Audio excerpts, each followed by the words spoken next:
I haven't done one of these for quite a while due to technical issues, but I thought I'd do one on the subject of censorship, if you want to call it that, and perhaps we should call it that. Right now there's a cooling influence on people who want to speak out on certain subjects, for various obvious reasons, because they're going to get put away for it. And that's really not the way to run a country, is it? You know, you can't say something. I find if I need to say something or want to express an opinion, I've got to do it in a very oblique way.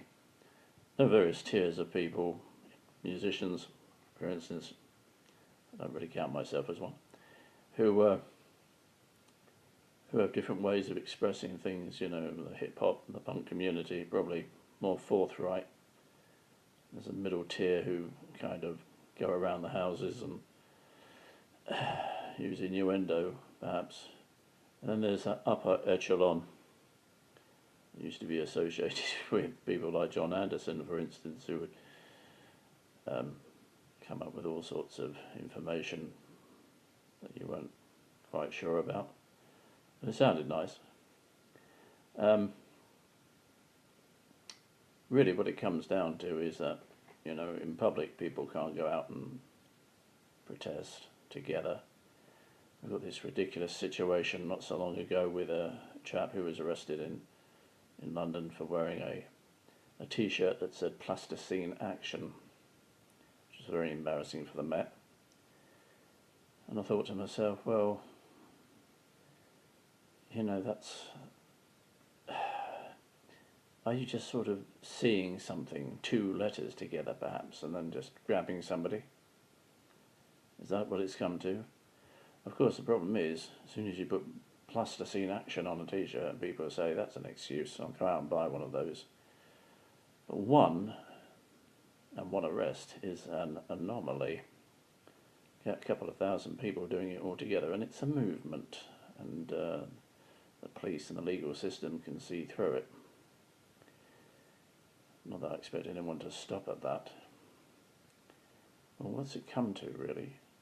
I mean, imagine if this had happened in the 80s. You know, you would protest about saving Morph. I mean, Chaz, I don't mind. Just imagine if Tony Hart had turned up in central London and been manhandled away by the Met. I say back then because, as far as I'm aware, he's not with us anymore, although the internet seems a little bit confused about that. So, what's to be done? Well, people are going to continue saying certain things, they'll just have to say it a different way. You know, it's pretty much what's always been the case in this country. Of course, once upon a time, you know, if things got left off the statute books, then it was, you know, open turf, open territory. And I'm not saying that the Americans have got this right either, because you can say anything, but there are consequences for saying anything, and they don't like the consequences, but you really shouldn't say it anyway.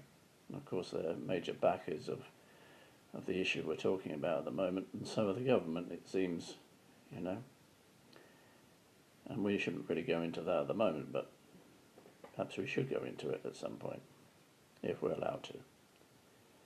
So, musicians, stick to I love you, love me, love, or, I don't know, find another way of talking about it. I think there are going to be mass protests of a completely different kind before long, don't you?